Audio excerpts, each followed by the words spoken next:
यहाँ से हमारा चैप्टर खत्म हुआ तो वहीं से हमारी वीडियो चालू होती है। हमें 5 लाख चांदी के सिक्के मिले हैं और 1 लाख लो ग्रेड के स्पिरिट स्टोन मिले हैं। हमारा मेन कैरेक्टर है तो वो यूं से स्पेस रिंग ले लेता और बोलता है कि हमारे पास अब ढेर सारे पैसे हो चुके हैं, बिल्कुल भी उसकी कमी अब नहीं होगी, हमारे पास ढेर सारे रिसोर्सेज भी हैं। तभी जो हमारी लैंड रहती है हमारे मेन कैरेक्टर से बोलती है कि क्यों ना हम अपने नालैंड सिटी का नाम बदल के कोई और नाम रख दें। हमारा मेन कैरेक्टर है तो वो बोलते कि ठीक है मैं इस सिटी का नाम बदल के मैं सीरियस सिटी नाम रखना चाहूंगा। तभी जो सी रहता है वो बोलता है कि बहुत अच्छा नाम है ये। जो सी रहता है हमारे मेन कैरेक्टर से बोलता है कि जो हमारा जेन्युइन सेट वो तो अब डिस्ट्रॉय हो चुका है, तो मैं और मेरे जितने भी डिसाइपल मैं तुम्हारे सीरियस सिटी में आना चाहता हूँ। हमारा मेन कैरेक्टर बोलता है कि जो जेन्युइन सेट के जितने भी डिसाइपल जो लोग हैं वो हमारे सिटी में आ जाएंगे, हमारी सीरियस सिटी में, तो हमारा सिटी बहुत ज्यादा स्ट्रॉन्ग हो जाएगा और बहुत ज्यादा विकास करेगा। तभी जो हमारा सी है तो वो बोलता है कि हाँ जैसे कि ब्लड सिटी है जैसे। हमारा मेन कैरेक्टर मन में सोचते हुए बोलता है कि जहां तक ब्लड सिटी की बात आती है उसकी जो गॉड है बहुत ज्यादा स्ट्रॉन्ग है। हमारा मेन कैरेक्टर बोलता है कि जो हमारा सीरियस सिटी ऐसा चलता रहा तो उसे 5 साल लग जाएंगे उसे स्ट्रॉन्ग बनने में,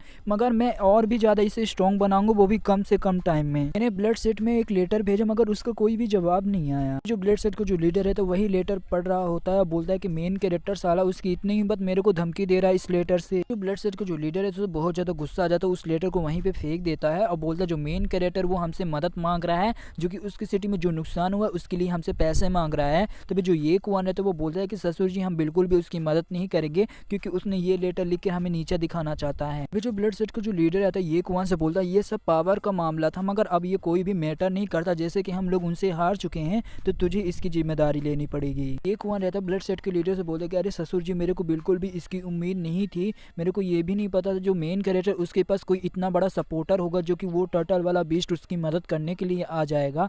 मुझे ये भी नहीं पता था कि उसके पास कोई अजीब सी टेक्निक है जिसकी वजह से वो बहुत ज्यादा स्ट्रॉन्ग हो जाएगा। लीडर है तो उसे बहुत ज्यादा गुस्सा आता है और बोलता है ये कुआन से कि अबे साले बिना जानकारी के तूने जेन्युइन सेट को भी डिस्ट्रॉय करवाया और तूने बोलकर हमें नालैंड सिटी पर भी हमला करवाया, तुझे नालैंड सिटी की पावर बिल्कुल भी नहीं पता थी क्या है। तभी जो ये कुआन रहता है वो बोलता है कि मुझे सचमुच पता नहीं था। तभी जो लीडर है तो ये कुआन से बोलता है कि मेरे को शक है जो हमारे ब्लड सिटी में कोई जासूस रह रहा है जो कि हमारी सारी जानकारी हमारे दुश्मनों को दे रहा है, तो तुम्हारा ये काम होगा जाकर तुम उसे ढूंढो और उसे पकड़ो। तुम्हें इसके बारे में चिंता लेने की कोई भी जरूरत नहीं है, तुम्हें ब्लड सेट के मामले में पढ़ने की भी कोई जरूरत नहीं है, तुम्हारे काम में मैं किसी और को रख लूंगा, तुम्हें इस काम से मैं निकाल रहा हूँ। तो ये कुआन रहता है वो बोलता है कि आप जैसा बोलोगे मैं वैसा ही करूंगा। ये कुआन रहता है वो मन में सोचते हुए बोलता है जो मिस जू है जो मेरे पे भरोसा करे वो भी धीरे धीरे खत्म हो रहा है, मैं अपने आप को यहाँ पर बचाने की भी कोशिश करूंगा तो ये और भी बद से बदतर हो जाएगा। ये कुआन रहता है वो मन में सोचते हुए बोलता है जो लीडर है वो बहुत ही स्मार्ट आदमी है तो वो अपनी बेटी की शादी मुझसे जरूर करवाना चाहेगा और मेरे वो बिल्कुल भी यूज भी नहीं है। जो ये कुआन रहता है वो बहुत ज्यादा गुस्से से बोलता है ये जो यून है यून में सचमुच तुमसे बहुत ज्यादा प्यार करता हूँ मगर पता नहीं तुम मेन कैरेक्टर के पास क्यों चली जाती हो, हमेशा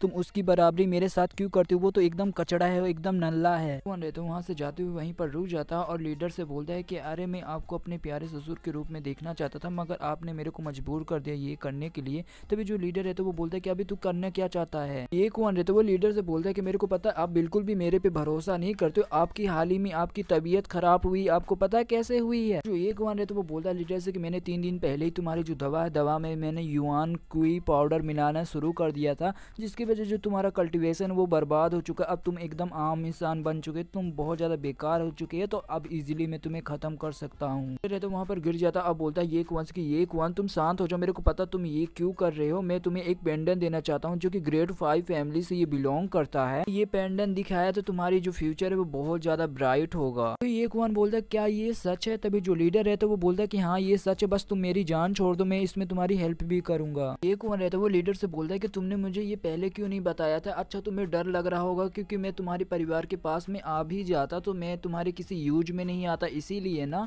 तो जो लीडर है तो वो बोलता है कि यस। ये कुआन रहता है एक इविल स्माइल देते वो बोलता है कि तुमने मेरे पे एहसान किया है तो मेरे को पता है मेरे को इस एहसान के बदला कैसे चुकाना है। कुआन रहता है वो एक पिल्लो उठाता है जो कि लीडर के पास जाता और लीडर के जो चेहरे पे रख कर उसे वहीं पर मार देता है उसे। तो ये कुआन रहता है वो blood demon art technique use करता है लीडर पे। अब बोलता है जो ब्लड आर्ट डेमन टेक्निक है वो बहुत ज्यादा ईवल है मगर मैं इसका यूज करूंगा जो तुम्हारा जो कल्टीवेशन पावर वो मैं सारा चूस लूंगा जिसकी वजह से मैं बहुत ज्यादा स्ट्रॉन्ग बन जाऊंगा। कुआन रहता है वो बोलता है कि मेरे को फीलिंग आ रही है जो कि मैं बहुत जल्दी मार्शल स्पिरिट लेवल में पहुंच जाऊंगा। तभी जो ये कुआन रहता है वो सामने की ओर एक ब्लास्ट करता है। ये कुआन रहता है एक खंजर निकाल लेता है और अपने पैर में मार लेता है। जो ये कुआन रहता है वो जोरों से चिल्लाता है, बोलता है कि कोई मेरी हेल्प करो। देखिए जो मिस जूए रहती है वो भागते हुए आ रही होती है अपने गार्ड के साथ ये कुआन के पास। तो जो मिस जूए रहती है वो भी आ जाती है, वो शौक हो जाती है, बोलती है कि अरे अब्बा जान अब नाटक करो, ऐसा बिल्कुल भी मत करो, मेरे को बहुत ज्यादा डर लग रहा है। ये कुआन वन बोलता है जो मेन कैरेक्टर वो खिड़की से आया और उसने मेरे पैरों पे चाकू मारा और जो तुम्हारे अब्बा जान है उसको लेकर वहां से चले गए थे। जब तक मैं तुम्हारे अब्बा जान के पास पहुंचा तब तक देखा जो मेन कैरेक्टर है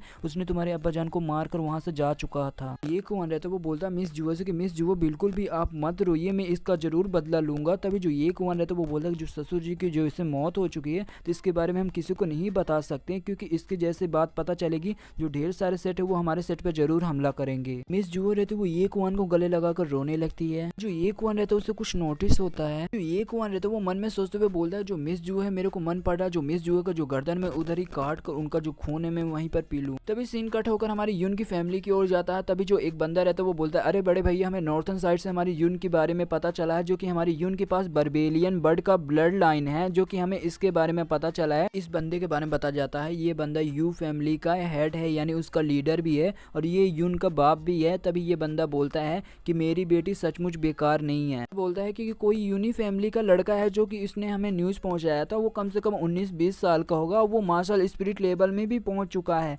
तो मेरे को लगता है गाइस मैं इधर गेस कर सकता हूं जो कि ये शायद से ये कुआन हो सकता है। जो यून का बाप रहता है इस सेकंड एल्डर से बोलते क्या आपने ये फैमिली को बता दिया है कि उनका बेटा मिल चुका है। तभी जो ये एल्डर रहता है वो बोलता है कि हाँ मैंने लेटर लिख के उन्हें बता दिया है कि उनका बेटा मिल चुका है। जो यून का बाप रहता है वो बोलता सेकंड एल्डर से कि ठीक है तुम जाकर ये फैमिली को बता देना कि मैं नॉर्थन साइड जा रहा हूँ अपने काम के लिए कुछ। तभी जो यून का बाप रहता है वो बोलता है कि अब टाइम आ चुका है जो 5 ग्रेट फैमिली है उनमें बदलाव लाने का। तभी सीन कट होकर हमारी यून की ओर जाती है जो कि हमारी यून कल्टीवेशन कर रही होती है। जो हमारी यून रहती है वो मन में सोचते हुए बोलते जब से मेरे को बर्बेलियन बर्ड का ब्लड लाइन मिला तब से जो मेरा कल्टीवेशन वो बहुत ज्यादा इंप्रूव हो चुका है। जो नॉर्मल इंसान जो स्पिरिचुअल एनर्जी अब्जॉर्ब करता है मैं उससे 3 गुना अब्जॉर्ब करती हूँ स्पिरिचुअल एनर्जी। वहाँ पर हमारी लैन आ जाती है और यून से बोलती है जो तुम्हारा विंग है वो देखने में बहुत ज्यादा सुंदर लग रही है। जो यून रहती है वो लैन से बोलती है कि मेरे को लगा आप आराम कर रही होंगी। तभी जो हमारी लैन रहती है वो बोलती है कि मेरे को नींद नहीं आ रही थी। जो लैन रहती है वो यून के पास आकर बैठ जाती है। तभी जो यून रहती है वो बोलती है कि जो मेन कैरेक्टर वो अब धीरे धीरे ठीक हो रहा था क्या आप उसका ख्याल नहीं रख बिल्कुल भी मैं उसकी लायक नहीं हूँ ख्याल रखने के लिए। जब ब्लड सेट के जब लोग ने हमला नहीं किया था हमारे सिटी में तो मैंने पहले ही उसे तलाक के पेपर दे दिया था। जो लैन रहती है वो बोलती है जो मेन कैरेक्टर वो हमेशा मेरे से अच्छे से बात करता है वो कभी भी रूड नहीं रहता है। तो मैं जब ये मेरे से अच्छे से बात करता तो मेरे को ऐसा लगता है मैं कहीं ना कहीं और भी बहुत ज्यादा गलत। तो जो लैन रहती है वो बोलती है जो मेन कैरेक्टर का बाप है वुडू जनरल वो मेरे अब्बा जान को बचाते हुए मर गया था यही वजह है मैं उसके साथ हूँ। जो हमारी यून रहती है वो लैन से बोलती है कि इससे क्या ही फर्क पड़ रहा है क्योंकि ये तो पिछले जनरेशन में हुआ था ना। लैन बोलती है कि जब मेन कैरेक्टर को सच पता चलेगा कि जब उसके जो अब्बा जान है मेरे अब्बा जान को बचाते हुए उसकी अब्बा जान की मौत हो चुकी है तो जो मेन कैरेक्टर है वो मेरे से बहुत नफरत करने लगेगा। पर हमारा चैप्टर खत्म होता तो डोंट वरी इसका चैप्टर एक और आ जाएगा। तो वीडियो बनाया हो तो लाइक करना, चैनल बनाया सब्सक्राइब करना। तो मिलते किसी अगले वीडियो के लिए, तब तक के लिए बाय बाय।